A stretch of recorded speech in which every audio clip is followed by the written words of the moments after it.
Buenas noches. Hoy tenemos el gusto de tener al profesor Agustín Paniker, que nos acompaña desde España. Él es director de la editorial Kairos, ensayista, conferenciante y un gran estudioso de la India y las religiones del mundo. Es profesor en varios másters universitarios, entre ellos el de Religiones y Sociedades de la Universidad Pablo Olavide en Sevilla. También ha sido profesor en el máster en Historia de las Religiones de la Universidad Autónoma de Barcelona, en el máster en Estudios de Asia y Pacífico de la Universidad de Barcelona y en el máster de Inmigración y Educación Intercultural de la Universidad de Barcelona. Es autor, entre otros, de los libros El Jainismo, Historia, Sociedad, Filosofía y Prácticas, Índica, una descolonización intelectual, reflexiones sobre la historia, la etnología, la política y la religión en el sur de Asia, los Sikhs, El sueño de Sitala, Viaje al mundo de las religiones, La sociedad de las castas, Religión y política en la India y Las tres joyas, El Buda, su enseñanza y la comunidad. Ha escrito numerosos artículos en publicaciones universitarias y en revistas de divulgación sobre distintos aspectos de las sociedades, tradiciones y religiones y las culturas del mundo.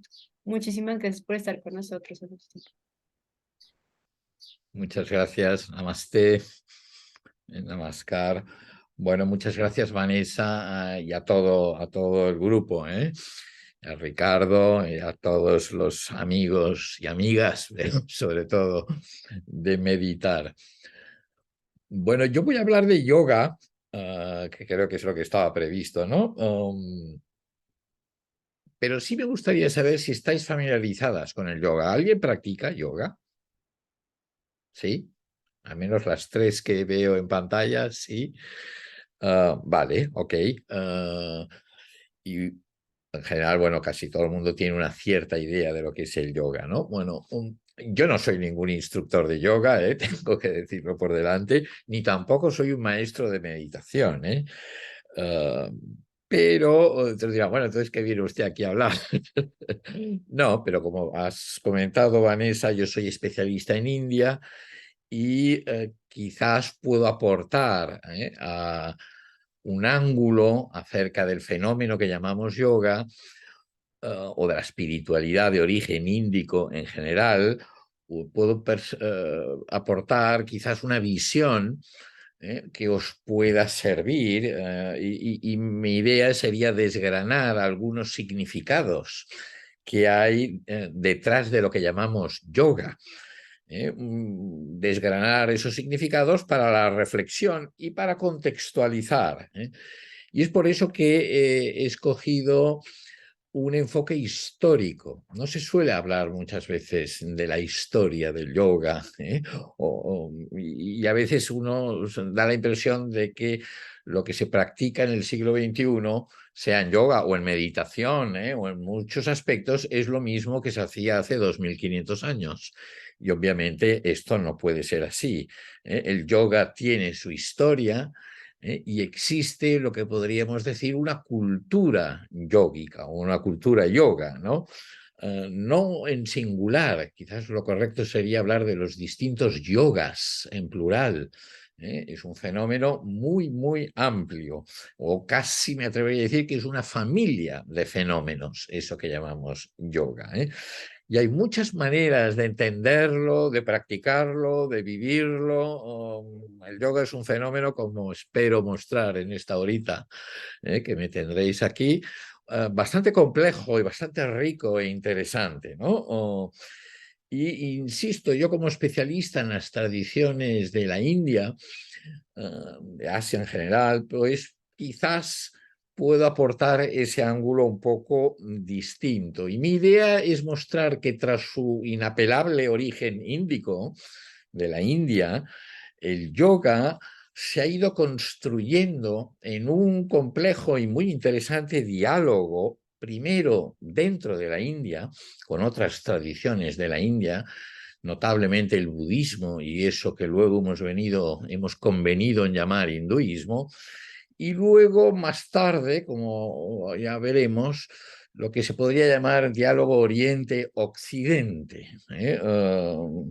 Y estos diálogos que están detrás de lo que llamamos yoga no son solo una cosa del pasado, fueron y son extremadamente influyentes en la espiritualidad contemporánea. Bueno, el hecho de que muchas practiquéis el yoga, pues así lo demuestra. No solo en la espiritualidad, sino en muchas psicoterapias modernas o contemporáneas han incorporado, no digo el yoga, sino elementos de ese diálogo. Yo os compartiré algunas imágenes y primero he escogido tres por si alguien le quiere a profundizar un poco en lo que yo voy a explicar hoy, una pequeña bibliografía y he escogido tres títulos, tres libros. No es necesario, pero voy a compartir las imágenes y así también se va a hacer más ameno. Uno de ellos es este. Hablaremos de Patanjali y sus Yoga Sutras. Bueno, pues esta es la edición que yo creo que corresponde estudiar para los que queráis profundizar en el fenómeno yoga. Otro texto muy importante en español es este hecho a conjunto por Adrián Muñoz desde México y Gabriel Martino desde Argentina. Por lo tanto, no solo es una historia del yoga, es parecido a lo que yo voy a comentar, sino que le aportan una dimensión latinoamericana que muy pocas veces escuchamos, que estamos muy acostumbrados a leer traducciones que proceden del mundo anglosajón, por lo tanto, eso es un texto original interesante en sumo grado. Y para ver las últimas transformaciones más modernas, que tocaremos al final, creo que es imprescindible este libro de Mark Singleton, El cuerpo del yoga, los orígenes de la práctica postural moderna. Por lo tanto, yo ahora dejo de compartir estas imágenes, pero antes de empezar mi exposición, creo que tenéis bastante costumbre de hacer alguna meditación o hacer... Yo no soy un maestro de meditación y además estamos haciendo yoga, tampoco soy un instructor de yoga, lo que sí he escogido y os voy a poner aquí, si lo hago bien, si técnicamente consigo salirme airoso, es un mantra muy breve, son 2 minutos solo, de invocación, muy típico, seguro si a lo mejor algunas de vosotras lo sabéis recitar o cantar, porque en muchos centros de yoga se pone al principio para invocar. Es es una meditación mántrica, la salutación a Patanjali. Y si me permitís, voy a intentar hacer esto.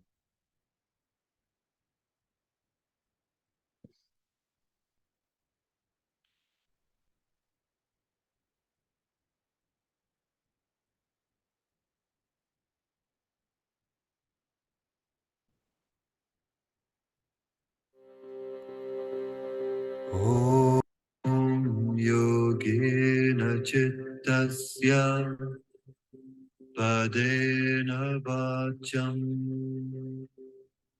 malam sharirasya chavaijakena yopakarotam pravaram muninam patanjalim pranjali ranatosmi Om yogena chittasya padena vacham malam sharirasya chavaijakena yopakarotam pravaram muninam patanjalim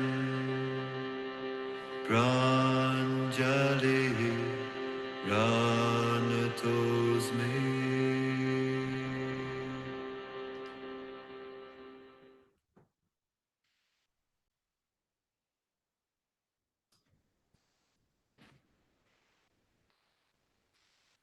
Bueno, no sé si algunas lo conocíais.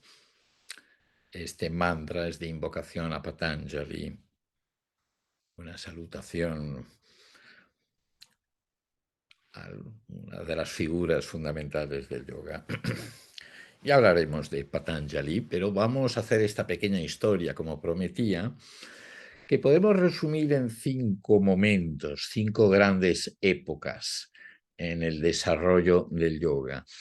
Y la porción, llamémosle más antigua, que podríamos llamar los yogas axiales de la era axial, es decir, del primer milenio antes de nuestra era o de la era común, uh, ahí es cuando aparece el yoga, hace unos 2500 años en el norte de India.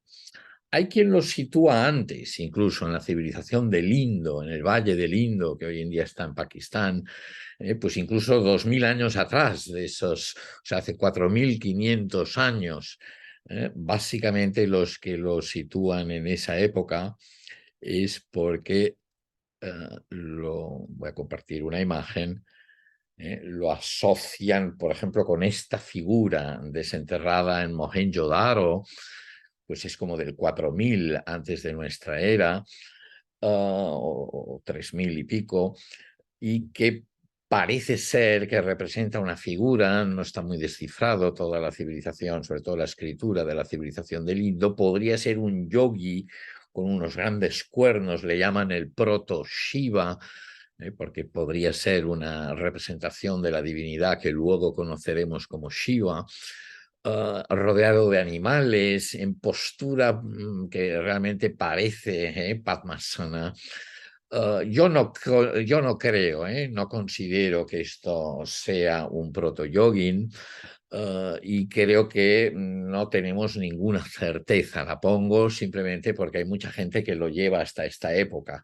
Lo que sí está claro es que hacia el menos 800, menos 700, menos 600, menos 500, en lo que es el Valle del Ganges, el norte de India, sí que empiezan a aparecer estos yogis, estas figuras. Y aparece el fenómeno que llamamos yoga. Las primeras menciones al yoga se dan en unos textos muy importantes para la tradición de la India, las tradiciones de la India que se llaman Upanishads. Concretamente en la Katha Upanishad es la primera vez que es un texto contemporáneo del Buda, más o menos, como del menos 500, es donde se menciona por primera vez la práctica del yoga y se lo describe con bastante detalle.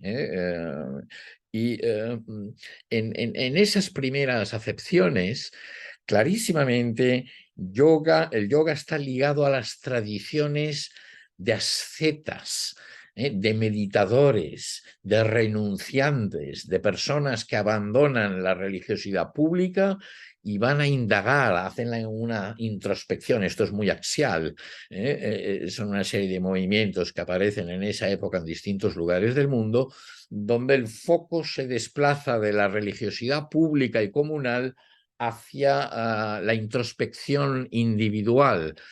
Nace verdaderamente en estas épocas la espiritualidad, tal y como hoy en día la conocemos. Por tanto, y una de sus primeras manifestaciones es ese fenómeno que llamamos yoga, al menos tal como lo describen en esos textos. Y en esos textos ligados a estos místicos, a estos sabios, a estos ascetas, el yoga o la palabra yoga podría traducirse perfectamente por disciplina, por método y sobre todo control de los sentidos. Esta es la primera acepción que tiene la palabra yoga. Como el sánscrito, que es la lengua culta de todas las tradiciones antiguas de la India, está emparentada con el español, porque es de la misma familia de lenguas indoeuropeas. La etimología de la palabra yoga nos da bastantes claves porque está emparentada con la española cónyuge. Por lo tanto, es lo que une o conyugal, está ligada también a yugo, El yugo, que significa control, es ese control de los sentidos y también lo que une las distintas. El yogi es quien consigue reunir, unir y controlar las distintas partes que lo componen, el cuerpo, la mente, los sentidos, etcétera, ¿no? Ese es el primer sentido, o las primeras acepciones que tiene la palabra yoga en estos círculos. Aquí os comparto una imagen idealizada del sabio, del maestro que instruye a su discípulo, pero fijaos, se van al bosque, se alejan de la ciudad o del pueblo, y es una enseñanza casi privada, un poco esotérica, iniciática, donde el maestro le enseña al discípulo los saberes, esos métodos, esas disciplinas de control de los sentidos. Por tanto, tiene este sentido genérico. Podemos hablar perfectamente que existe un yoga upanishádico, un yoga budista, un yoga jainista, distintos yogas. No es una disciplina que no pertenece, nadie tiene el copyright de esas prácticas, de esos métodos espirituales, si son compartidos por la antigua India. Muy importante entender ese aspecto, esa posteriori, que luego trazamos fronteras religiosas. Pero insisto que los jainistas tienen su yoga basado en las cesis, sobre todo, y el budismo desarrollará su yoga basado en la meditación principalmente, ¿no?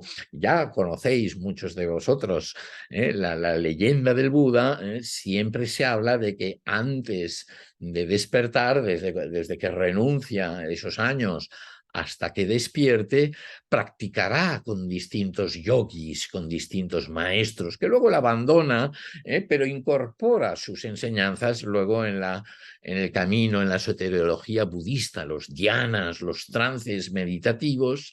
Eso es claramente lo que la tradición dice que el Buda aprende de sus maestros. Yo soy de los que piensa que incluso a lo mejor puede haberlos enseñado él mismo, no lo sabemos. Da igual, aquí no se trata de ver quién ha desarrollado esto, sino que consiste en una antiquísima cultura espiritual o ascética, meditativa de la India. Mircea Eliade, el gran historiador de las religiones y de la fenomenología de la religión, él, en su clásico ensayo, asocia el yoga a lo que él llama las corrientes de domesticación del éxtasis.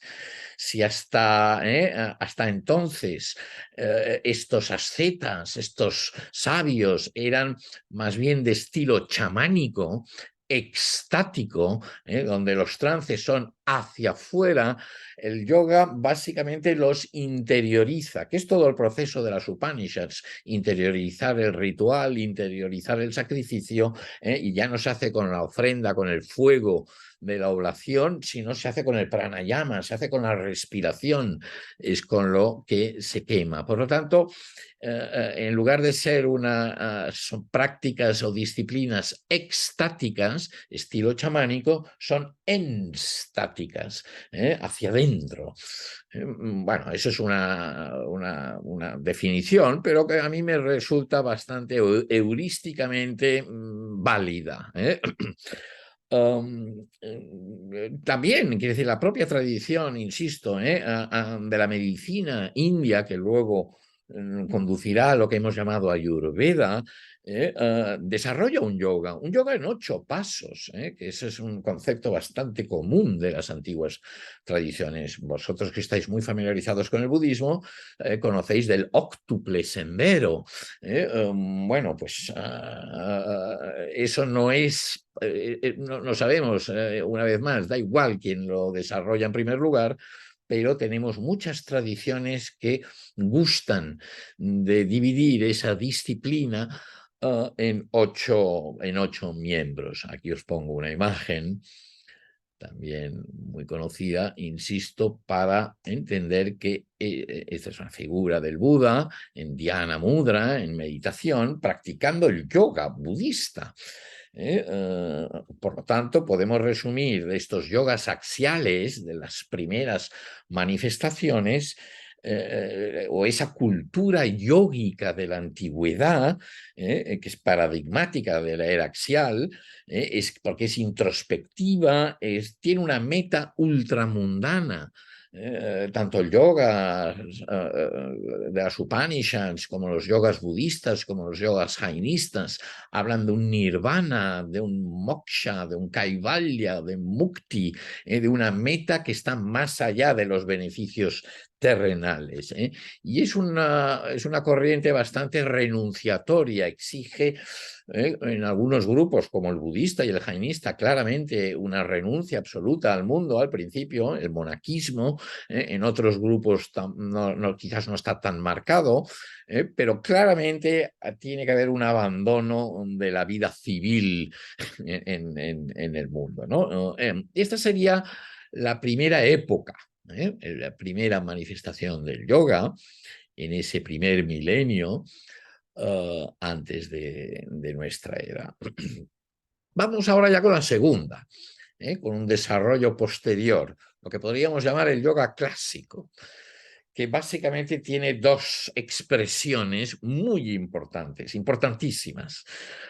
Una, quizás cronológicamente, voy a seguir más o menos el hilo cronológico.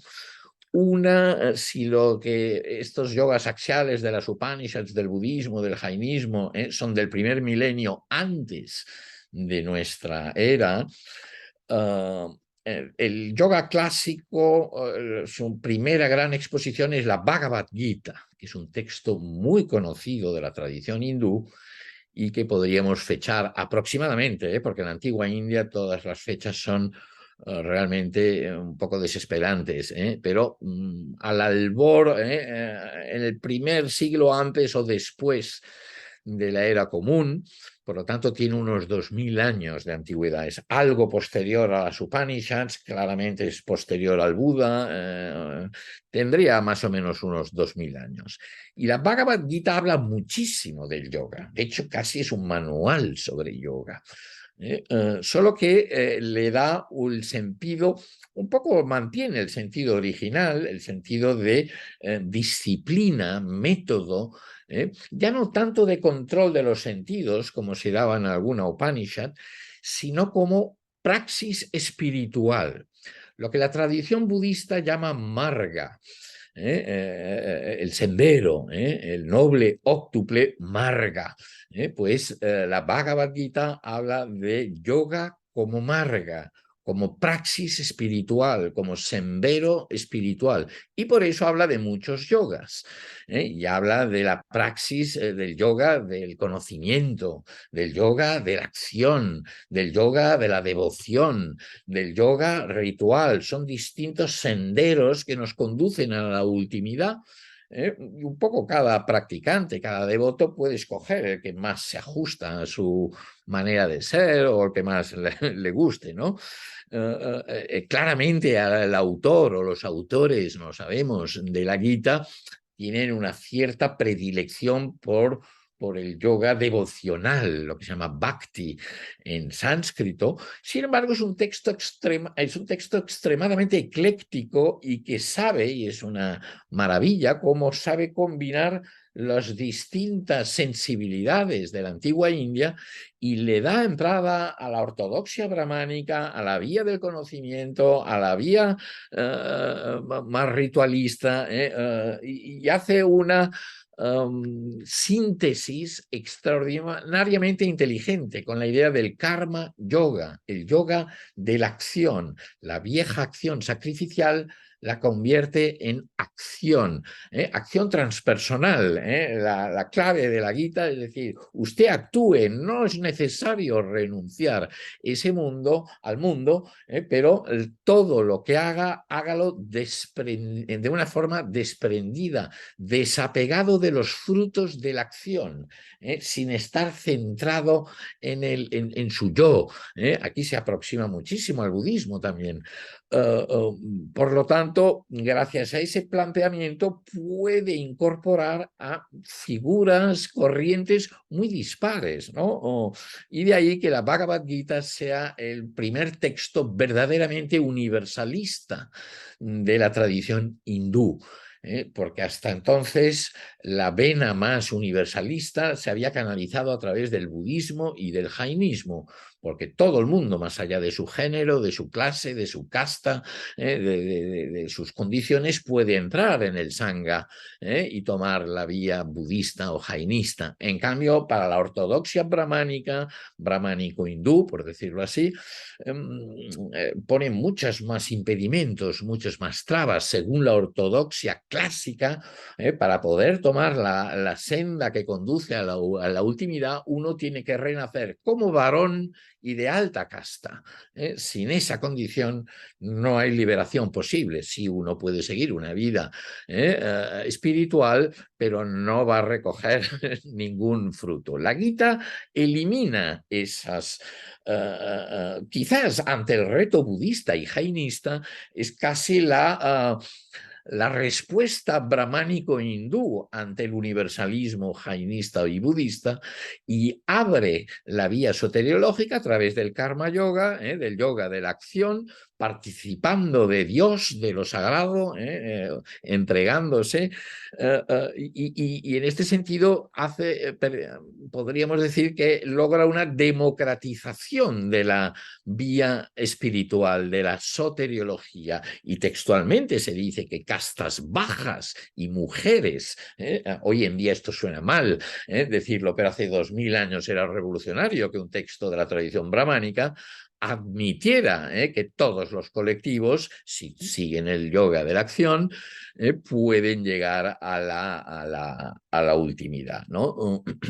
Bueno, no voy a extenderme mucho más en la Gita, pero sí que os voy a compartir una imagen muy bonita, preciosa. Esto es del manuscrito del siglo XVIII, y aquí es Arjuna.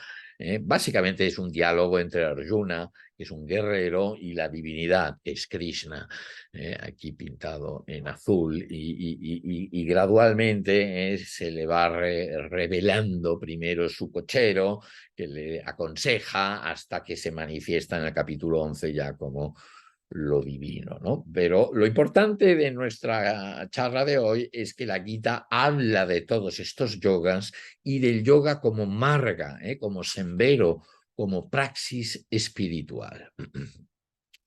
Bueno, espero que me vayáis siguiendo. Veo que aquí en el chat oh, vais poniendo cosas. A ver, este libro, esto lo dice Sergio, justificarse matar. Hay varias versiones de la Gita. Hay muchas versiones, no todas buenas, pero sí, no que justificase matar. En el sentido que decíamos antes, lo que dice la Gita, el consejo que Krishna le da a Arjuna, que es un guerrero, es que su deber como guerrero es ir a la guerra, que su supuesta renuncia a derramar sangre es una falsa, es una escapatoria y es una falsa maniobra para sentirse un renunciante más espiritual. Lo que él tiene que ir al campo de batalla desapegado de los frutos de la acción. Tiene que hacer su trabajo, tiene que cumplir su deber. De ahí que la Gita pueda ser un libro aceptado por la ortodoxia, pero al mismo tiempo tiene que saber que todos son movimientos dentro de Krishna, que no hay él, Arjuna, en fin, no me voy a extender mucho más, pero sí que es un texto, por decirlo de alguna manera, es tan ecléctico.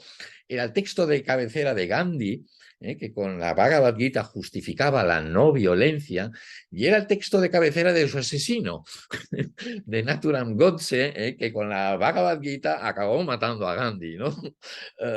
Y bueno, ha sido de cabecera de muchos, no solo de estos dos, pero es que estos dos realmente es bastante chocante que dos figuras tan dispares utilizasen el mismo texto para bueno, justificar posiciones completamente encontradas, ¿no? Completamente distintas.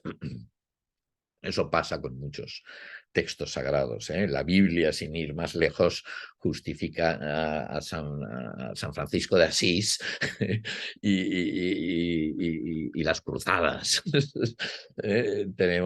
Cada uno puede tomar de ahí lo que quiera.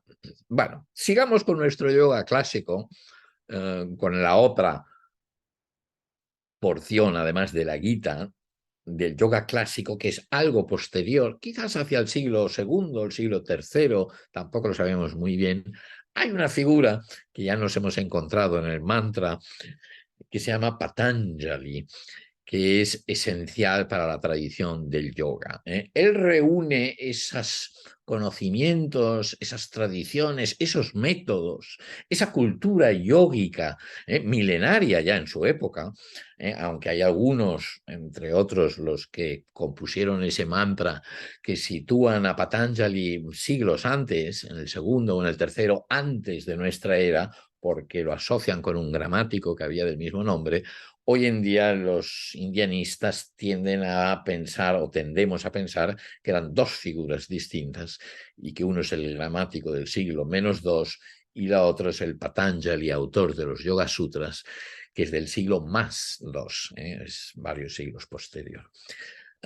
Pues este Patanjali es el que reúne los aforismos del yoga, los Yoga Sutras, que es el texto con el que os recomendaba al inicio, y es el que sistematiza no ya un método, no ya un sendero espiritual, una praxis como hacía la Gita, o un método yógico y una disciplina espiritual como hacían las Upanishads, sino una filosofía yoga.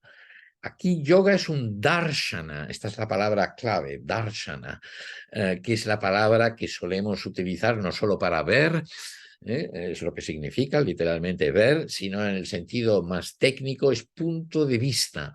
Es lo que mejor la palabra es difícil de traducir, la sánscrita darshana, pero es la que solemos traducir por filosofía. Y en la antigua India habían distintos darshanas. Y Patanjali crea su yoga, el yoga darshana, muy, muy, muy ligado a otro darshana, a otra filosofía de la antigüedad, muy prestigiosa, muy potente, que se llama Samkhya.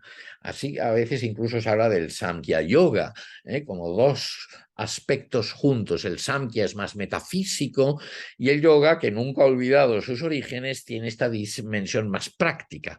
Porque no olvidemos que en la India las filosofías son siempre prácticas. Las verdades en mayúscula no les han interesado mucho. Las verdades han de ser liberadoras, han de ser emancipadoras. Si una verdad no nos libera del sufrimiento, por decirlo así, no vale la pena indagar en esa verdad. Tiene que tener ese aspecto realmente liberador, soteriológico, ¿no? De ahí que y aquí coinciden todos, jainistas, budistas, yoga, Vedanta, todas las tradiciones de la India. Con Patanjali, por tanto, el yoga pasa a ser darshana, pasa a ser filosofía, y él es quien va a sistematizar todas esas enseñanzas que venían un poco desordenadas, pero sin olvidar que esas filosofías son praxis espirituales, son caminos de liberación. De hecho, hay un claro movimiento en todas las tradiciones de la antigua India de lo que sería las tradiciones de pensamiento, con el paso de los siglos se van convirtiendo claramente más en moksha, vidya, ciencias sobre la liberación, lo que aquí solemos llamar soteriologías, caminos para liberarnos. Aquí os pongo una imagen totalmente arquetípica de Patanjali, que, fijaos, muy interesante, está también protegido por un ofidio, por un naga. Es una iconografía que encontramos en el Buda, muy conocida también. Y también encontramos en el jainismo, hay uno de los grandes jinas, el penúltimo, Parshva, que también siempre está protegido por una cobra de distintas cabezas. Bueno, pues Patanjali también, lo cual una vez más nos muestra que estas figuras tienen mucho más en común que luego las rivalidades históricas y las tensiones que han habido a posterior nos han querido hacer creer, ¿no? Pero comparten esa matriz de espiritualidad índica muy influida, insisto, por esa cultura yógica de la antigua India. Lo interesante es, si miramos estos Yoga Sutras, esos textos, es que le dan muy poca importancia a los asanas, a las posturas, a lo que hoy en día todo el mundo asocia por yoga. Es básicamente una disciplina bastante física y la gente va al gimnasio muchas veces a practicar el yoga. Y sin embargo, de los 192, creo que son, no me acuerdo, aforismos, sutras del yoga, solo hay uno que le dedique a las posturas, a Patanjali. Y básicamente lo que dice, siéntese usted en una posición que esté cómodo, que en la India es Padmasana, la postura del loto. Por tanto, lo único que nos está recomendando es que nos pongamos en una buena postura y punto. Sí le da mucha más importancia, y aquí una vez más compartiendo con otras tradiciones, a la respiración. Lo que es el pranayama sí es importante para Patanjali. No tanto las posturas, pero sí la respiración. Y muchísimo énfasis pone en una serie de valores éticos o morales, si queremos, que acompañan esa praxis yógica o la filosofía yoga, porque no olvidemos que está sistematizando de una manera coherente toda una serie de conocimientos. Y en estos valores éticos, pues muchos los vais a reconocer, porque son ahimsa, el primero, la no violencia, la veracidad, el no tomar lo que no ha sido dado. Son exactamente iguales las formulaciones del yoga, del budismo, del jainismo y de la Chandogya Upanishad. Idénticas. Alguna pequeña diferencia. El budismo, brahmacharya es la que cada uno la interpreta de una manera más distinta, pero todos hablan de brahmacharya, solo que cada uno le dará un sentido distinto. Se habla del autocontrol, de la pureza. En la tradición yoga son los yamas y niyamas, muy parecidos a los 5 votos de los jainistas o al panchil de los budistas. Insisto que proceden todos de una misma matriz ético-soteriológica de la antigua India. Y ahí le da mucha importancia. Por lo tanto, la práctica del yoga es indisociable de esa manera de estar en el mundo asentada en esos valores. Otro aspecto muy importante que aparece en estos Yoga Sutras es lo que podríamos llamar en lenguaje moderno descubrir los pensamientos tóxicos, hacer un ejercicio de introspección, en el sentido axial que hablábamos antes, pero ir a descubrir ese yo, esa entelequia que fabricamos y que está permanentemente codiciando, odiando, con sus envidias. Eso el budismo también lo tiene. De hecho, utilizan el mismo concepto, kilesha o klesha. Todo ese mundo de las aflicciones, de los estados mentales impuros, malsanos, es prácticamente igual. Luego cada uno puede tener pequeñas diferencias, pero gran centralidad le da Patanjali a descubrir esas tendencias y tratar de disciplinarlas sin perder el sentido de la palabra yoga que tenía al principio, de control de los sentidos y del mundo mental y emocional. En la India el estado mental es igual a la emoción, no generan una distinción. También le dan en los sutras mucho énfasis a la capacidad de focalizar a las técnicas atencionales, la focalización en el entrecejo o en una figura abstracta, en fin, no me voy a extender mucho porque si no nos van a dar aquí para mí las 3 de la mañana. Pero una vez más, tampoco estamos muy lejos de muchas prácticas bien conocidas del budismo. De hecho, y es aquí donde estoy apuntando, cualquier budista me estará diciendo, bueno, pero si esto es lo que estamos haciendo nosotros habitualmente. Pues sí, efectivamente, estamos en el mismo paradigma o en el mismo universo. Lo que sí hay aquí un aspecto que la tradición yoga insiste mucho, o la tradición yoga, el yoga como darshana, Patanjali como sintetizador de esos conocimientos y sin perder nunca de vista la filosofía samkhya que le da un soporte metafísico muy poderoso, y el Samkhya siempre habla de un dualismo espiritual material, que no lo degrada la materia como hará el Vedanta. La Prakriti, que es la materia, es el universo, es este mundo, y el Purusha, que es la conciencia, es el espíritu, es el alma, que es pura conciencia y está embrollado con la materia, que es la mente. Nunca olvidemos que para la India la mente es un órgano de los sentidos, es un sexto sentido, es Prakriti, es materia. Y básicamente lo que dice la tradición de Patanjali es que desidentifiquemos la conciencia de la mente. Ese es el propósito del yoga. La conciencia, que es el purusha, que es puro testigo, inmóvil, impávido, no es discriminar, diferenciar. Eso es lo que significa Samkhya. Significa discriminación, saber lo que no es el espíritu. ¿Y qué no es el espíritu? Pues este cuerpo, estos sentidos, estas emociones, esta mente.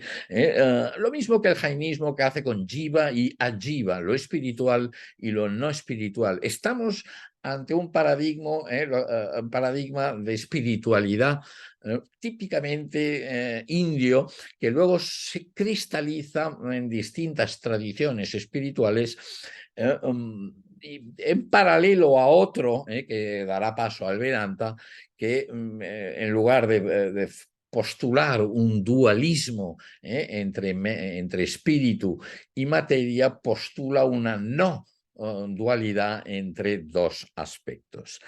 Y por lo tanto, toda la última parte de los Yoga Sutras es dhyana.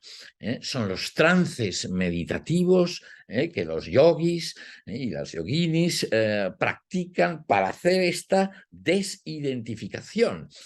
Y ahí, en realidad, y esto los que estáis familiarizados con el budismo, pues es muy importante remarcarlo. Quizás a mis amigos yogis no les gusta mucho que yo lo diga, pero toda la terminología que utiliza Patanjali, sobre todo en la parte meditativa, que es la más fuerte del libro, la más importante, que le llama Samadhi, es básicamente de la Abhidharma Pali budista.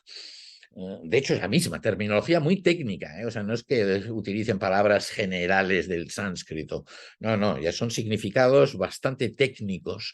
Esto en la traducción de Pujol, la que os recomendaba, incluso hace alguna apreciación. Por lo tanto, estamos muchísimo más cerca de la meditación budista que de cualquier otra cosa que luego asociemos con el yoga. De hecho, estamos muy lejos de lo que hoy en día la gente llama yoga, y en cambio estamos muy cerca de lo que la gente hoy en día llama meditación.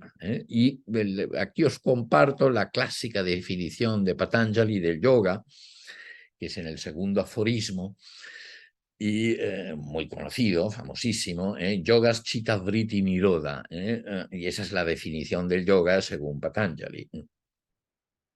Yoga, que es lo primero, Chitta es la mente, Vritti son turbulencias, torbellinos, procesos, movimiento, Nirodha, extinción. ligada a Nirvana también. Por lo tanto, el yoga es la extinción de los procesos mentales o de las turbulencias de la mente. Es detener lo que decíamos antes, detener la identificación que hacemos con nuestra mente, con nuestros pensamientos. No somos esos pensamientos, esos los que hagáis meditación vipassana o mindfulness o cualquier práctica meditativa budista, estáis muy acostumbrados o estamos muy acostumbrados a desidentificarnos de los procesos mentales. Pues esa es la definición del yoga. Ese es el segundo aforismo de los Yoga Sutras, ¿no? De ahí que la liberación, la meta última, según Patanjali, sea el proceso de aislamiento, kaivalya, lo único, de aislamiento del purusha, de la conciencia, de lo que llaman el espíritu. Aquí hay una pequeña diferencia, claramente con el budismo, que no le gusta ponerlo en estos términos, pero da igual, hay una detener, es el proceso de aislamiento del purusha, de la prakriti, de la materia, de la mente. Y hay que entender que para el Samkhya y el yoga, la prakriti no es maligna, a diferencia de otras tradiciones, como el Vedanta, donde la naturaleza y este mundo es irreal, ilusorio y maligno, casi en último término, es maya.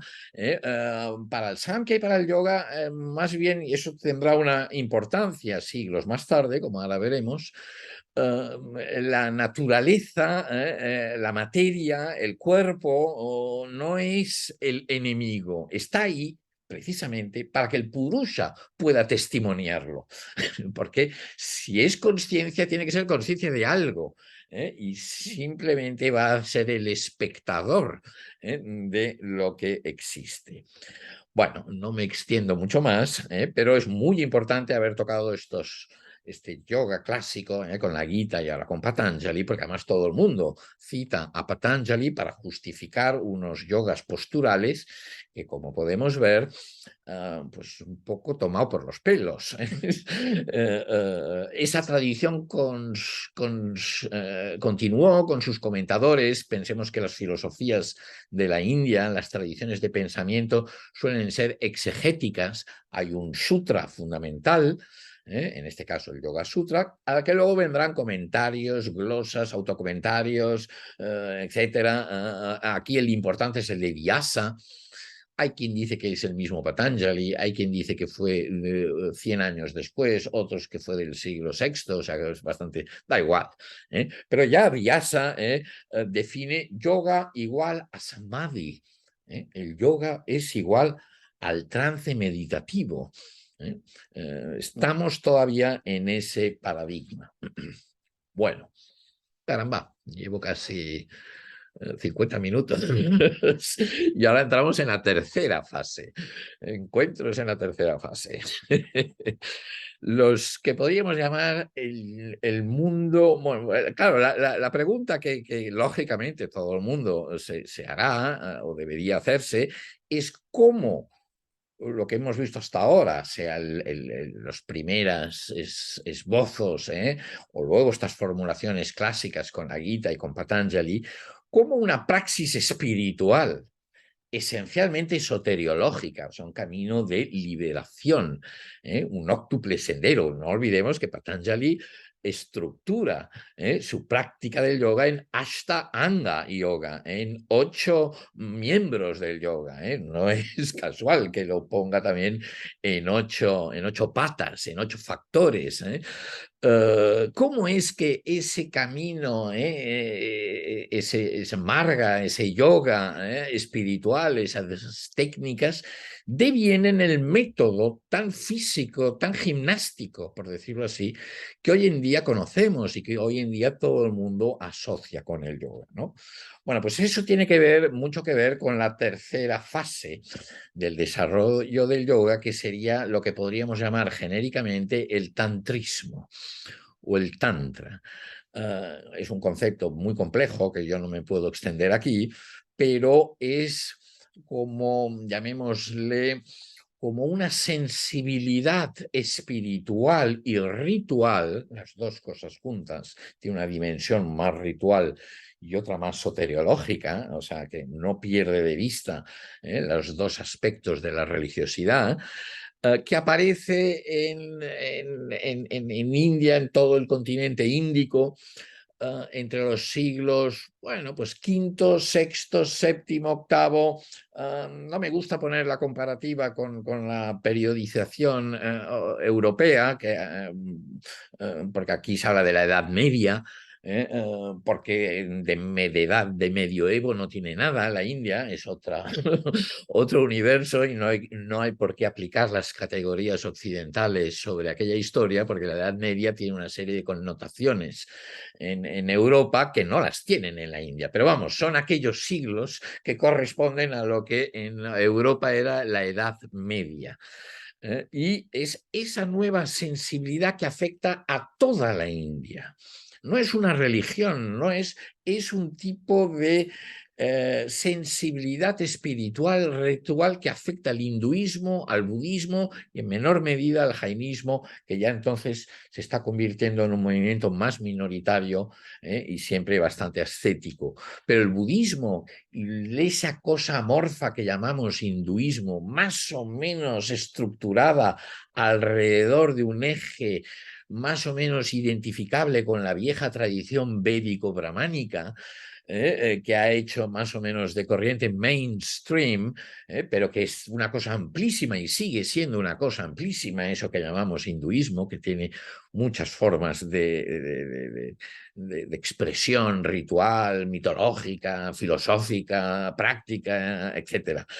Pues el Tantra afecta a todas las religiones por igual y a todas las tradiciones, y empiezan a aparecer una serie de yogas del sonido. El mantra es un aspecto esencial de esa sensibilidad nueva. Ya lo era en la antigua India védica, los himnos védicos se les llaman mantras, pero no tenía, desde luego, la centralidad que adquirirá con el tantrismo, donde se convierte en un verdadero mantra shastra, una verdadera ciencia de los sonidos, y sonidos con siempre hay todo un aspecto mágico, esotérico, asociado con poderes, las sílabas sagradas, las frases cortas, las dharanis, en el mundo afecta al hinduismo y budismo, las paritas, etc.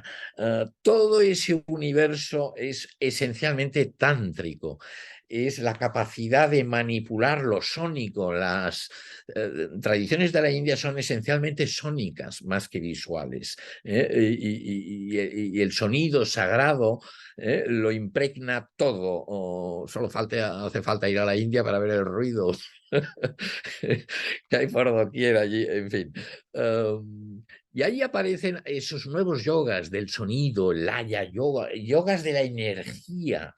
Empiezan a aparecer concepciones de un cuerpo sutil con una serie de canales o nadis y discos, chakras, donde confluyen las energías, yogas corporales y rituales, todo lo que llamamos la puja, las ofrendas vegetarianas a las divinidades o a los bodhisattvas o a lo que sea, son esencialmente tántricas también. Es un tipo de intercambio muy ligado a ideas, a conexiones del mundo del tantrismo, llamémosle. Y ahí, para ir resumiendo, aparecen una serie de textos que en la tradición yoga serán muy importantes. Sobre todo voy a mencionar uno que es el Hatha Yoga Pradipika. Ese es un texto ya del siglo XIII, o sea que ya es de la parte final, es esencial para el desarrollo del yoga. Hay otros, Shiva Samhita, Geranda Samhita, etcétera, hay muchos, pero la Hatha Yoga Pradipika, que es un concepto que todavía utilizamos hoy en día, lo de Hatha Yoga, lo que una vez más, como el yoga en general, hoy en día le damos un sentido muy distinto al que tenía en el siglo XIII, donde es un texto tántrico extremadamente esotérico y muy iniciático, que es otro de los aspectos que tiene el Tantra, que uno se tiene que iniciar en ese conocimiento sagrado que imparte el maestro, el gurú o el lama a sus discípulos escogidos. Lo importante en nuestro discurso sobre la irrupción del tantrismo es que esa nueva sensibilidad pone a flor o revaloriza de una manera muy abierta tres aspectos que las tradiciones antiguas de la India, incluidas las Upanishads y el Vedanta y el propio budismo y el jainismo y todos los previos, habían tendido a devaluar. Y son tres aspectos que suelen ir juntos, además, en muchas tradiciones del mundo, que son la naturaleza, Prakriti, ya la conocemos, el cuerpo, Prakriti, ya lo conocemos, y la mujer, que encarna a Prakriti, a la materia. Esos tres, esta tríada que va muy unida, naturaleza, cuerpo y mujer, tendía a no ser muy bien considerada por las tradiciones más monásticas que tienen una cierta misoginia, porque la mujer tienta a la asceta, siempre estás centrado en los varones, son muy androcéntricas, o otras tradiciones que consideran que ese mundo es irreal, lo que antes comentábamos. El Tantra para nada lo revaloriza. Y de ahí que el cuerpo, que hasta entonces no era central en la tradición yógica, empieza a despuntar como un aspecto importante. Y esa pasará a ser, para resumirlo de alguna manera, el templo en el cual el yogi, el practicante, el devoto, el meditador, realice la alquimia interior. Esa transformación que le puede liberar, ahora pasa a través de su cuerpo, pasa a través pasa a ser el laboratorio. Y aquí ahora ya os comparto alguna imagen del Hatha Yoga Pradipika. Y aquí, que esto ya es posterior, evidentemente, y aquí esto ya son posturas. Bueno, eso nos parece un fakir, es un término interesante, sobre el que volveré luego. Un fakir, bueno, haciendo una serie de acrobacias, y claramente los yogas en ese contexto pasan a ser, retoman el sentido original de disciplina o praxis espiritual, nunca perdido ese sentido, pero ahora sí que aporta un plus, que será un plus físico, psíquico, energético, que quizás no era tan evidente en los yogas clásicos o los yogas axiales. Claramente el cuerpo aquí es un laboratorio en el cual el yogin o la yogini practica. Y aquí otra imagen de otro Hatha Yoga Pradipika, donde supuestamente es Goraknath, una de las grandes figuras, reivindicado por budistas e hinduistas. De ahí que el Tantra realmente vuelve a reecualizar las distintas tradiciones de origen índico. De hecho, es la figura, el santo más popular de Nepal, Matsyendranath y Goraknath, y que lo reivindican todos. Pero fijaos que aquí ya es una figura que está fumando productos embriagadores, hachís o marihuana, no lo sabemos muy bien, está medio desnudo, aquí por pudor lo han cubierto un poco, pero probablemente no lo está, y lleva aquí un pendiente y embadurnado en cenizas, y está probablemente en un cementerio, que esto es otro de los aspectos que yo no me voy a extender, interesantes e importantes del tantrismo, porque es un conocimiento que se imparte en círculos iniciáticos, estos nats, los siddhas, que serán importantísimos luego en el budismo tibetano. De hecho, el budismo tibetano es budismo tántrico de la India, ligado con el monasticismo mahayana, básicamente, por reducirlo a dos fuentes, es la de los yogis tantricas que experimentan con unos yogas muy profundos con la escolástica del Mahayana. Por tanto, insisto en que estas corrientes trascienden todo tipo de fronteras, pero sí son muy iniciáticas, te las ha de enseñar un maestro, porque son peligrosas. Esas energías que en el cuerpo puede despertar con la respiración, con los pranayamas, tienen capacidad de alterar, por lo tanto tiene que haber el maestro que lleve, controle todo el proceso. Además, los tantricas, como veíamos en la ilustración anterior, realmente invierten, le dan la vuelta a las normas brahmánicas de pureza. Todo aquello que la respetabilidad brahmánica considera impuro, y en la India la distinción entre lo puro y lo impuro es extraordinariamente importante, y lo ha sido y sigue siéndolo. Todo el sistema de castas según la ideología brahmánica, se fundamenta entre lo puro y lo impuro.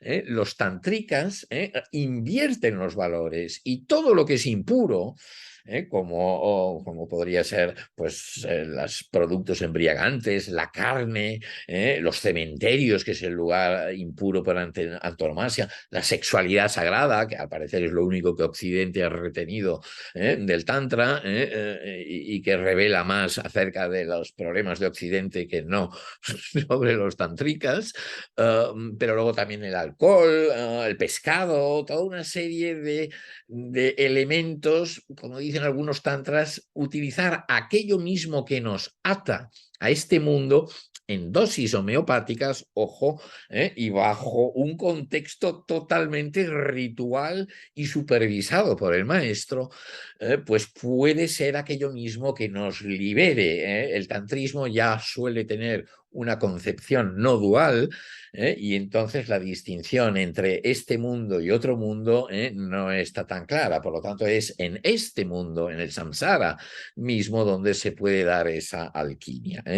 Hay un componente que no entro, contracultural, incluso político, en estos movimientos tántricos, de protesta, porque son muchos grupos periféricos para quienes la respetabilidad brahmánica les barraba el paso al progreso espiritual. A pesar de la Bhagavad Gita y otros textos devocionales, seguían muchos prejuicios y encuentran a través de la vía tántrica del grupo iniciático pues sus propios canales de crecimiento personal y de desarrollo espiritual.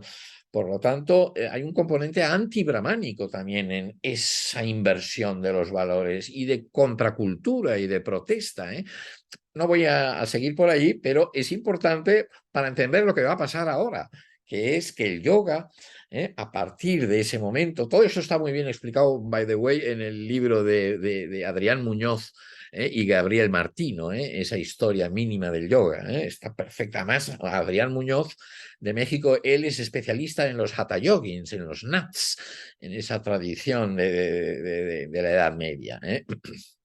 Bueno, pues vamos ya hacia, porque ya me estoy extendiendo mucho, pues son 5 partes y tenemos que entrar en la cuarta inmediatamente, a cómo se van desarrollando esos yogas corporales. Voy a dar un salto, y perdón que vaya tan rápido, pero o que vaya tan lento, pero diga tantas palabras en tan poco tiempo.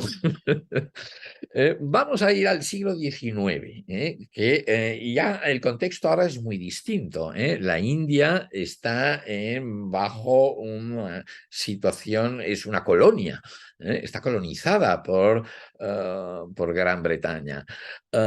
Y de hecho, una de las cosas que hacen a principios del XIX los británicos es prohibir a una serie de grupos de yogis militantes, porque son yogis guerreros. Hay muchas expresiones de eso que llamamos yoga.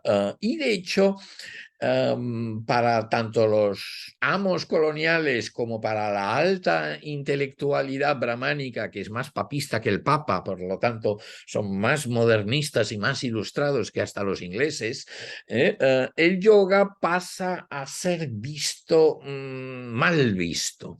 Está en franca decadencia. como casi todos los saberes tradicionales.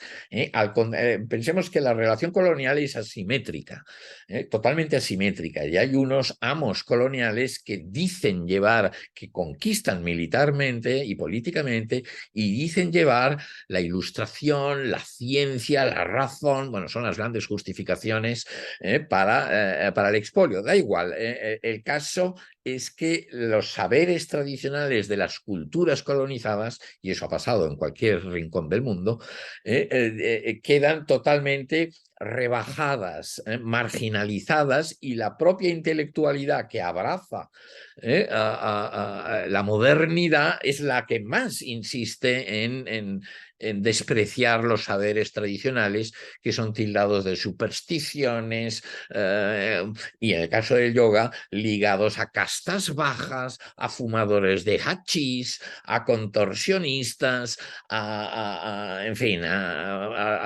tiene mala reputación, tanto para indios como para europeos, es fama de marginal. Y de ahí aparece la imagen que ha pasado a la lengua española del fakir, que en realidad es un yogi sufi, es un yogi musulmán. Pero es un yogi, pero como aquel que es casi un psicópata que está en una cama de pinchos, y que es, bueno, una figura marginal total. En fin, esa es la imagen que queda, y el yoga se asocia ya aquí os pongo, bueno, pues a estas figuras. Bueno, esto es una figura, la imagen no es muy buena. En fin, llegamos ya a finales del siglo XIX y el yoga está en franca decadencia. Pero a finales del siglo XIX, lo voy a resumir mucho, se da una transformación importantísima en India, en muchas tradiciones del mundo, que es la respuesta de la intelectualidad que al principio había abrazado lo que venía de fuera, de una manera un poco ingenua, naif, y que a medida que pasan los siglos entiende la contradicción de que los amos coloniales no están siendo coherentes con su propia narrativa de darles la libertad a los indios el día que ellos puedan gobernarse. En fin, esas contradicciones generan que dentro de los espacios coloniales pasa lo mismo en Sri Lanka, pasa lo mismo en China, pasa en India, en muchos contextos coloniales del siglo XIX. Hay la nueva intelectualidad, ya no es tan fan de lo que viene de fuera y hace una negociación entre las viejas tradiciones autóctonas con la modernidad. De hecho, cualquier tradición espiritual o religiosa actual, llámese cristianismo, islam, hinduismo, budismo, cualquiera, es un producto de ese diálogo entre las tradiciones en cuestión con la modernidad durante el siglo XIX, el siglo XX, y en realidad es un diálogo que sigue en marcha. Y en ese contexto de diálogos de la modernidad, de diálogo Oriente-Occidente, en último término, aparece una figura, yo lo centro en él, aunque en realidad hay muchas, muy importante para la historia del yoga y para la transformación del yoga, que seguramente habréis oído hablar bastante de él. Os voy a poner una imagen, que es el Swami Vivekananda, a finales del siglo XIX. Vivekananda, además estuvo en el Parlamento de las Religiones de Chicago de 1893 y dio a conocer, fue muy importante ese momento en Estados Unidos, sobre todo porque el budismo y el hinduismo, pensemos que Estados Unidos no tenía vínculo colonial, no como Reino Unido o Francia, con la India, pues conocieron a través de una serie de maestros y de figuras lo que se llamaría hinduismo o lo que sería el budismo. En la tradición hindú, en concreto, Vivekananda hace un movimiento que resumo muy brevemente. Viendo la reputación que tenía el yoga, lo higieniza. Le da la respetabilidad que había perdido en los últimos siglos. ¿Y cómo lo hace? Pues un movimiento totalmente lícito, y que tiene anclaje en la tradición, que es lo vedantiza.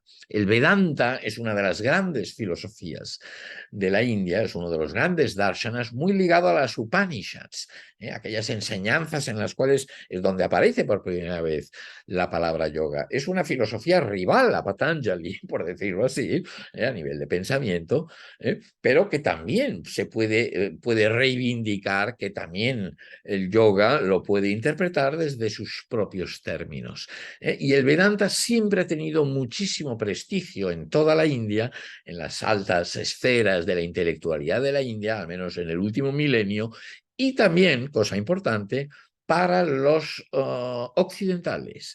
En el siglo XIX ya muchos filólogos primero, traductores y pensadores, incluso y los románticos alemanes y los trascendentalistas norteamericanos, incluso algún filósofo europeo, se interesó por el Vedanta y reconoció que era una filosofía muy sofisticada.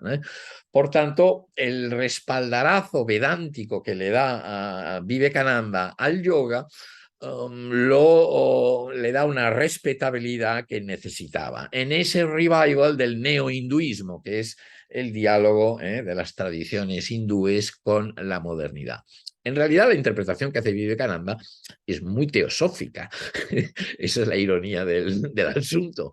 Es mucho más teosófica que no patanjálica, por decirlo así. Pero eso da igual. El caso es que le da, lo higieniza. Y habla del Raja Yoga, del yoga real, y está en ese parlamento de las religiones, y a partir de principios del siglo XX se empieza a dar ya la clarísima transformación del yoga hacia una disciplina física y postural, que es con lo que quiero ir acabando ya, porque me estoy extendiendo bastante, pero y aquí es cuando el libro de Singleton, el tercer libro que os mencionaba al principio, es un libro clave que no les gusta mucho a mis amigos de la India, y cuando yo digo estas cosas, mis amigos hindúes me regañan, pero bueno, esto está ya más que estudiado, que es en esos finales del XIX y las primeras décadas del siglo XX, el yoga o las tradiciones yógicas ya con más respetabilidad dialogan de una manera muy clara y contundente con tradiciones de cultura física occidentales, sobre todo con la gimnasia sueca, sin duda alguna, pero también con el culturismo euroamericano, con la cultura física cristiana, lo del YMCA y el Salvation Army y los Boy Scouts y todos estos movimientos de finales del XIX y principios del XX, incluso con el contorsionismo, y algo muy interesante también, con unas tradiciones de danza para mujeres de la época victoriana, británicas, y de ahí que a principios del siglo XX en la propia India algunas mujeres inglesas empiezan a practicar un yoga, es más danza victoriana que no yoga, pero en ese quizás también hay una parte exotizante, incorporan esas viejas tradiciones de la India con las tradiciones de cultura física occidentales. De ahí que ese diálogo, no digo que el yoga sea un invento de Occidente, ni que sea gimnasia sueca pasada por la India, más bien al revés. Son unas larguísimas tradiciones indias, llevamos una hora hablando de ellas, pero en diálogo con otras tradiciones que en el contexto colonial están presentes y son muy importantes en el desarrollo del yoga.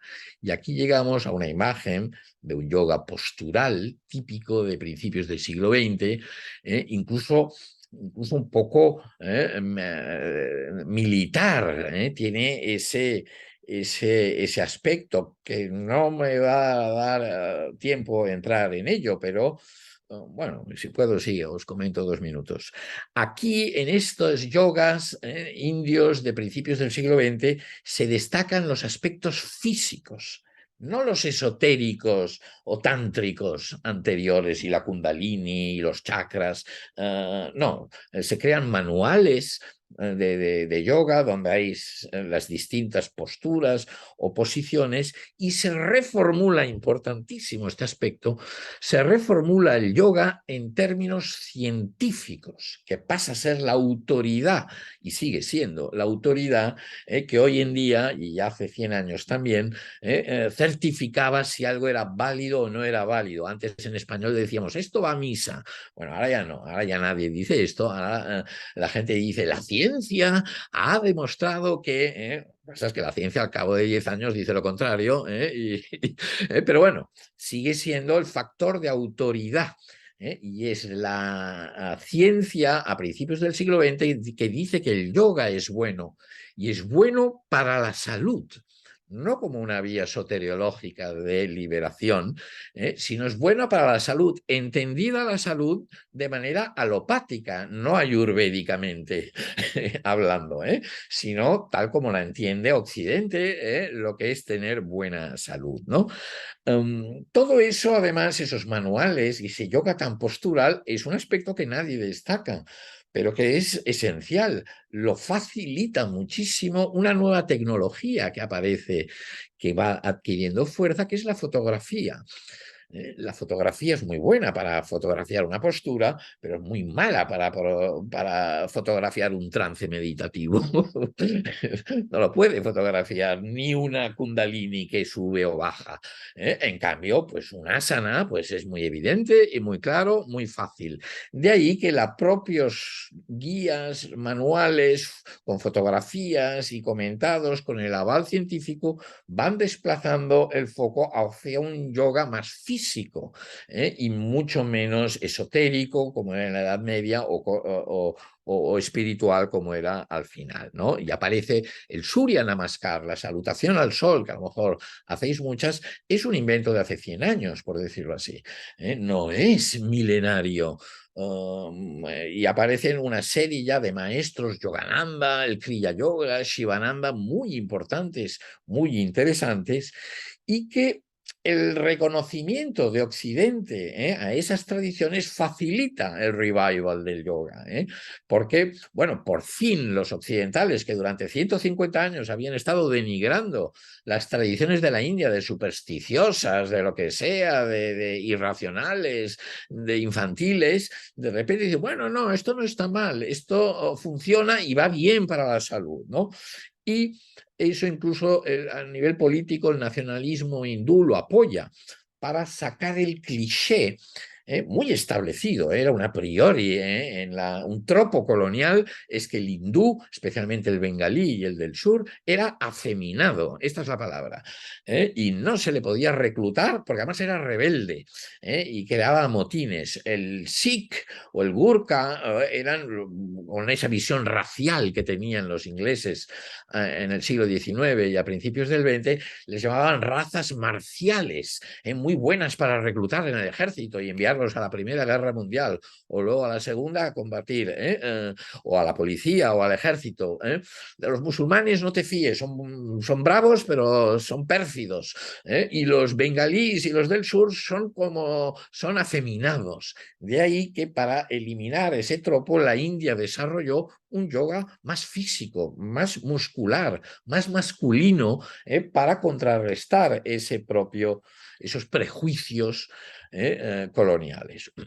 Y ahí llegamos, me estoy extendiendo mucho, bueno, ya acabamos, porque ya estamos en los años 30, 1930, un linaje, lo voy a resumir, en Mysore, en el sur de India. Hay muchas corrientes, pero yo lo centro en este porque llegamos a una figura esencial en la historia del yoga que podríamos llamar el padre. Hay muchos más, pero uno de los grandes padres de lo que sería el yoga moderno, que es Krishnamacharya. Os lo voy a compartir aquí una imagen.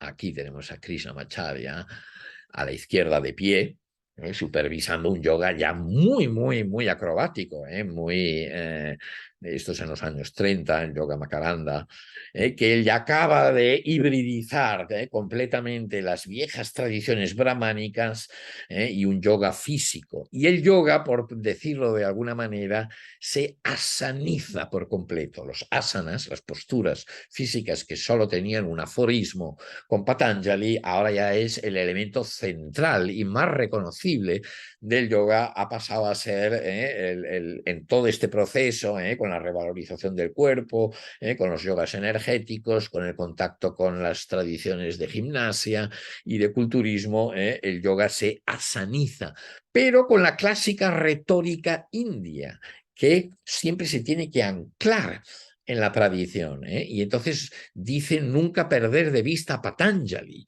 y siempre tienen que justificar cualquier desarrollo y dicen, no, no, nosotros no desarrollamos nada, cuando realmente lo están cambiando todo, porque ya Patanjali decía, es exactamente el paradigma contrario a Occidente, que a veces no hacemos ningún cambio y lo presentamos como una gran revolución, porque dentro de los protocolos occidentales, bueno, pues funciona así.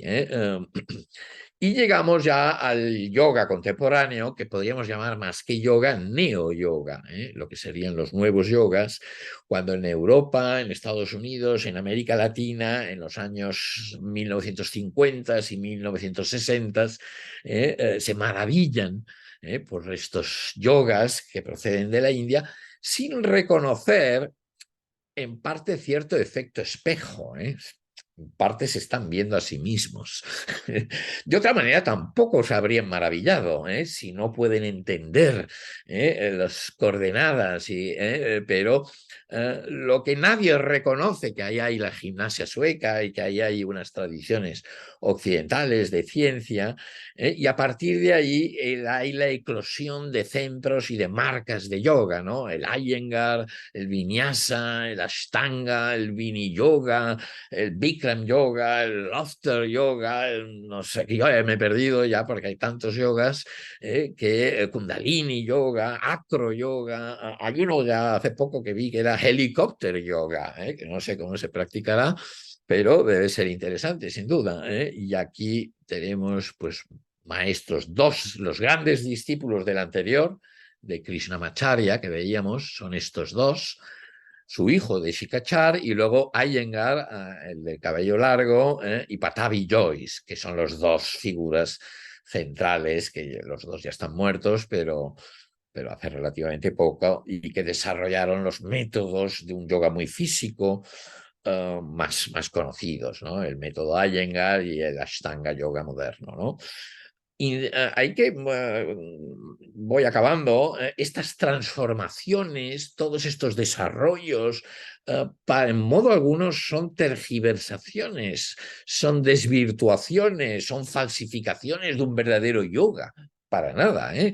Ya hemos visto que no existe tal cosa como un verdadero yoga. Había un yoga en los Upanishads, había un yoga budista, había un yoga en la Bhagavad Gita, había un yoga con Patanjali, había un yoga medieval. Han habido distintos momentos del yoga y como todo lo histórico, que era mi propósito, se desarrolla, se transforma y ahora se está transformando también. Todo lo histórico cambia, la impermanencia lo conocemos también por el budismo, ¿no? Ahora claramente el yoga que asociamos o que domina es un yoga más físico, es un yoga moderno, racional, casi científico, incluso es tan popular que ya nadie, ya no se habla de moda. Hace poco todavía algún periodista me preguntaba, oiga, ¿qué opina usted de la moda del yoga? Yo digo, hombre, si usted todavía me pregunta de esto, de que es una moda que ya lleva 100 años o por lo menos lleva 50 años, pues me muestra mucho su desconocimiento sobre el asunto, ¿no? El yoga está en todas las ciudades, está en todos los lugares del mundo y de hecho la India lo ha declarado un bien nacional en su intento de no olvidar que tenía el copyright o parecía que tenía el copyright del yoga, esa asociación con la política que ya tuvo en la época colonial. Pues aquí tenemos a Modi, el primer ministro, declarando el Día Internacional del Yoga, que es de aquí muy poco, creo que es el 21 de junio, desde hace, no sé, 7, 8 años se declaró. Y y ahora pues ya es algo muy, muy, muy establecido en todo el mundo, ¿no? Y ya, bueno, pues como reflexión final, ahora el yoga se aplica en Occidente y en la India en nuevos contextos y forma parte de este diálogo, de estos diálogos de entre espiritualidades de origen índico y las ciencias modernas. Se aplica el yoga en las escuelas, se aplica el yoga en centros de rehabilitación, se practica el yoga en gimnasios, por supuesto. Está abierto a nuevas potencialidades que no tenía en épocas anteriores. Por eso, insisto, aquí tengo una última imagen, ya con esto acabo, posiblemente en Holanda o en algún país de estos, porque los veo todos muy blanquitos, del yoga, pues con gente mayor, para la tercera edad, y se utiliza muchísimo también, no solo para drogadictos, en escuelas, insisto, y eso permite abrir, tiene un potencial, como el mindfulness, como otras cosas de este estilo, que se han popularizado mucho en contextos distintos en los que se desarrollaron tradicionalmente, tiene un potencial de humanizar muchos lugares o instituciones que estaban hasta ahora muy alejadas de lo espiritual, ¿no? Bueno, yo creo que con esto tenéis más que suficiente. Pero espero que con esta horita y media casi sobre esta brevísima historia del yoga, pues tengáis un conocimiento más amplio de ese fenómeno que llamamos yoga, y espero que os genere muchas reflexiones e interrogantes que yo os contestaré con mucho gusto o compartimos entre todos. Por lo tanto, muchas gracias. Y si queréis, tenemos, ¿no? Vanessa, unos minutos para diálogo. Yo encantado.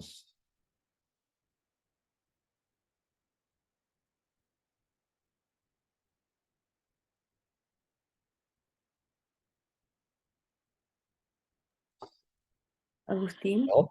¿Sí? hola, muchas gracias por tu presentación. Muy, muy bonita. Querido Agustín, te quería preguntar sobre el purucha, que me quedó dando vuelta como principio consciente, Ujú, ¿no? Ah, para Patanjali se concibe este principio consciente como un Atman.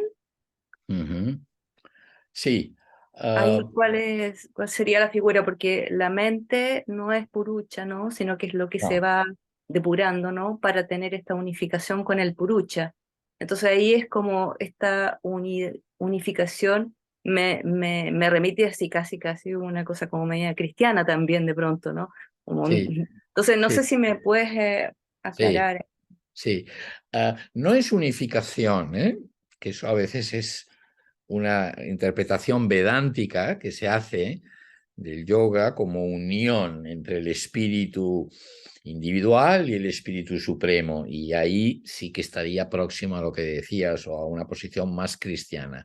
Pero en Patanjali es exactamente lo contrario. Y que eso es algo que no mucha gente remarca o osa decir, porque hay distintas interpretaciones, pero pensemos que Patanjali es, dentro de la tradición yoga, es la figura clave. Y para Patanjali, este Purusha se parece a lo que la tradición hindú llama Atman, efectivamente, y podemos traducir por el espíritu, el alma. Aquí se aleja del budismo, claramente, pero lo que, como antes decía, no se une a nadie, ni a nada, ni a ningún ser. De hecho, el Samkhya es estrictamente ateísta, muy parecido al budismo y al jainismo. La tradición de Patanjali habla de un Ishvara, pero es como de un gran yogi, es el arquetipo de los yogis. Uno no se une a ese Ishvara, a ese dios o ese señor. Es el gran yogi, es el modelo a emular. Es casi como la figura del Buda como arquetipo a emular. Pero de lo que se trata en la práctica no es de unirse el Purusha a un otro superior, sino desunirse, desidentificarse, desprenderse de todo lo que no es ello. Y ello, ese purusha, como si quieres llamarle Atman, pero eso nos llevaría a confusiones, es puro testimonio. Es un testigo impasible del acontecer. ¿Y cuál es el acontecer? Precisamente el cuerpo, la naturaleza, el mundo, el samsara, todo eso que sigue ahí, pero el espíritu no se identifica con ello, es pura conciencia. La única manera, entiende Patanjali, para lograr esa solitud, esa desunión, esa liberación, es discriminando entre lo que es el espíritu y lo que no es el espíritu, que es la prakriti, la mente. Por tanto, insisto, esto es Patanjali. Luego vendrá la interpretación vedántica, más fundamentada en las Upanishads, y dirá, bueno, ponemos todo esto en paréntesis y hablamos del yoga como unión del espíritu individual con Brahman, o como queramos llamarle. Y esa que hoy en día es muy popular porque resuena mucho más en alguien crecido en un medio cristiano, o, por ejemplo, es la que suele circular por ahí, pero no es Patanjali esto. Esto alguien que estudie bien los Yoga Sutras o la filosofía Samkhya, insisto que Patanjali está muy, muy, muy, muy cerca al sistema filosófico no hindú más cercano al yoga darshan es el jainismo. Son prácticamente idénticos, filosóficamente hablando. Luego el jainismo va por una vía muy ascética, y en cambio el yoga de Patanjali es una vía muy meditativa, es casi budismo, solo que no estaría de acuerdo en la teoría del anatman o anatta del Buda, pero sí en muchos de los otros postulados de no engañarnos por esa entelequia que llamamos yo. En eso estaría totalmente de acuerdo. O sea, el purucha que se hace mención es la parte que atestigua dentro de nosotros mismos, Sí, que se es distingue de la mente condicionada. exactamente eso. Ya. No Es tiene que ver con algo más trascendental. No, No. no, eso sería Vedanta ya. No, es Ya, vale. individual, es la conciencia individual. Okay, El okay. Samkhya, bueno, pero ahí entraríamos en las sutilezas de la filosofía Samkhya. El Samkhya no la considera individual, pero vamos, mejor no entremos por ahí. Y entra en una contradicción, que es, en fin, pero sí, no es una conciencia universal. Mm, okay. Ujú. Y otra pregunta, no sé si Sí, puede ser. sí, claro, Eh, claro.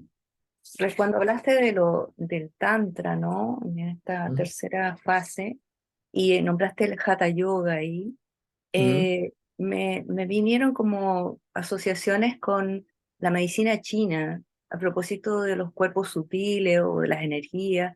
Yo no sé Sí, si hay alguna comunidad ahí o no. influencia. Sí, sí, sí. Y hay estudios que hablan de posibles influencias en los dos sentidos, de China hacia India o de India hacia China, porque precisamente la alquimia taoísta y sus técnicas de longevidad y todo esto se parece muchísimo a muchas de las corrientes, la de los siddhas, los alquimistas indios, los chittars en la parte del sur de India. Y es posible que tengan influencia china, ¿eh? Sí, sí, sí, a mí eso no me extrañaría para nada más, es una época parecida. Pueden haber, o seguro que han habido trasvases, aunque los Himalayas son una barrera muy grande, pero los atraviesan constantemente, ¿no? Y sí, sí, seguro, bueno, seguro no, pero vamos, se ha estudiado bastante, o sea que cosas que han circulado de un lugar para otro, al margen del tantrismo budista y las escuelas tántricas budistas que tomaron la ruta de la seda y fueron hacia China y de allí saltaron a Japón, la escuela Shingon, por ejemplo, o el Vajrayana tibetano, pero eso ya es un desarrollo posterior, bueno, simultáneo, pero que no tiene tanto que ver con estos grupos de alquimistas. Y de hecho el Hatha Yoga Pradipika es un texto muy complejo, muy esotérico, muy tántrico, donde no tiene nada que ver con lo que hoy en día pensamos que es el Hatha Yoga, Tú que es dices que eso está publicado, decías en el texto que citabas. no, el Hatha Yoga Pradipika yo tengo versiones en inglés, no completo. Creo que hay alguna en castellano, pero no me atrevería a decir dónde. Es un texto muy breve, pero es una enseñanza muy difícil, ¿eh? Si no te la explica un maestro, es un tantra prácticamente, aunque eso no es un tantra, y no está dictado por nadie, es un maestro, pero para poner un ejemplo, para que veamos que no tiene que ver con el hatha yoga que se practica en el gimnasio de la esquina, algunas de las prácticas son el maestro y una yogini, una practicante femenina, que ella ha de estar en su periodo menstrual y hacen una serie de posturas donde hay copulación, pero no hay eyaculación. Él tiene que retener el semen antes y, bueno, toda una serie de prácticas, ni siquiera sexuales, porque son rituales extremadamente complejas y que le sirven a él, porque siempre está centrado en el varón, para generar esa energía, o sea, despertar a la serpiente Kundalini, la energía interna, para que ¡pam! Vaya abriendo los chakras que tiene en distintos lugares del cuerpo, y para eso utiliza una de las energías más poderosas, como antes decíamos, utilizar aquello mismo que nos ata, la sexualidad en ese caso, para liberarnos. Claro, eso no es el Hatha Yoga que se practica No, nada que en ver. el gimnasio de al lado, y en cambio eso es una de las enseñanzas del Hatha Yoga Pradipika más centrales, y bueno, que uno la lee y dice, bueno, pero ¿qué es esto? Bueno, muchas gracias, Agustín. Muy De nada. bonita tu presentación. Un comentario, Agustín, Sí, permiso. Muchas gracias por la charla, muy interesante como todo lo que exponés, mucho para reflexionar y mucho conocimiento. Pero justamente en base a esto que comentaste a lo último, acá en Uruguay hubo una persona que trajo, rumano, que trajo esta práctica y bueno, terminó en tribunales, ¿no? ya, claro. O sea que muy lejos de entenderlo, lo vieron como, bueno, Hmm. tampoco sé si como sociedad estamos preparados, ¿eh? No, no. O sea Y que sí, y eso, sí, sí, te entiendo muy bien. Y habría que ver el contexto, habría que ver un poco qué es lo que sucedió, porque claro, eso permite en el siglo XXI una serie de abusos y una serie de manipulaciones aparentemente muy espirituales, con un soporte de pedigrí sánscrito, para hacer barbaridades, que eso ya lo sabemos todos, eso sucede muy a menudo en el mundo espiritual, ¿no? Lamentablemente. No lo sé, porque desconozco absolutamente este caso. A lo mejor era un hombre realmente un tantrica muy, muy versado, pero creo que se equivocó de lugar y de época, totalmente, probablemente. totalmente. De todas maneras, por lo que vi en toda tu exposición, al final termina que el yoga que hoy practico yo no tiene nada que ver. Bueno, Este, sí, ha ido como evolucionando y sí, adaptándose a los diferentes tiempos. claro. Entonces, hoy realmente, porque empezó como una práctica espiritual sin ningún tipo de Sí, sí, connotación física. Y hoy totalmente. por hoy lo que practicamos es prácticamente todo físico, Sí. y muy poca espiritualidad. Sí. No sé. ¿Qué ocurre? Ocurre algo interesante, y pasa lo mismo con el mindfulness, con este tipo de desarrollos de diálogo Oriente-Occidente, o de espiritualidad y ciencia, que mucha gente que llega al yoga ¿Por qué? Bueno, porque va bien, le han dicho que va bien y me duele la espalda. Y ojo si le duele la espalda, porque a lo mejor no es lo mejor, pero vamos, va bien para la salud, eso es evidente, es incuestionable. Y si te lo enseñan bien, es muy positivo. Pero mucha gente que entra con estas perspectivas muy de cortoplacistas, pero poco a poco se va interesando más, se va Sí, profundizando, le va claro, gustando, va hurgando, va viendo, y detrás resulta que había un tal Patanjali, ¿quién era sí, este tipo? ¿No? Y empieza a interesarse y descubre que hay todo un mundo, y hay unos valores éticos, y hay la no violencia, y hay claro, todo un mundo muchísimo más rico de lo que se esperaba cuando entró a hacer casi una claro, gimnasia, un exacto, pilates casi, ¿no? claro, Y ahí descubren todo un mundo mucho más rico, más interesante, ¿no? Por lo tanto, yo siempre digo, bienvenido sea, aunque sí, solo sea una gimnasia, porque, bueno, pero mucha gente a partir de ahí da ese paso. Y pasa lo mismo con la meditación, ¿eh? No, me va muy totalmente, bien para relajarme, que por supuesto. Y a partir de ahí, claro. pues las personas van profundizando un poco más y se dan cuenta, bueno, es que no solo se trataba de eso, ¿no? La puerta de entrada, después veremos. Exacto. Y cada uno siempre entra de la manera más Claro, insospechada claro, y por unas cosas muy samsáricas y sí, muy sí, triviales y muy... sí, y es así, y ha sido así con todos los grandes maestros claro, y grandes figuras, ¿eh? es verdad, es verdad. Muchas gracias.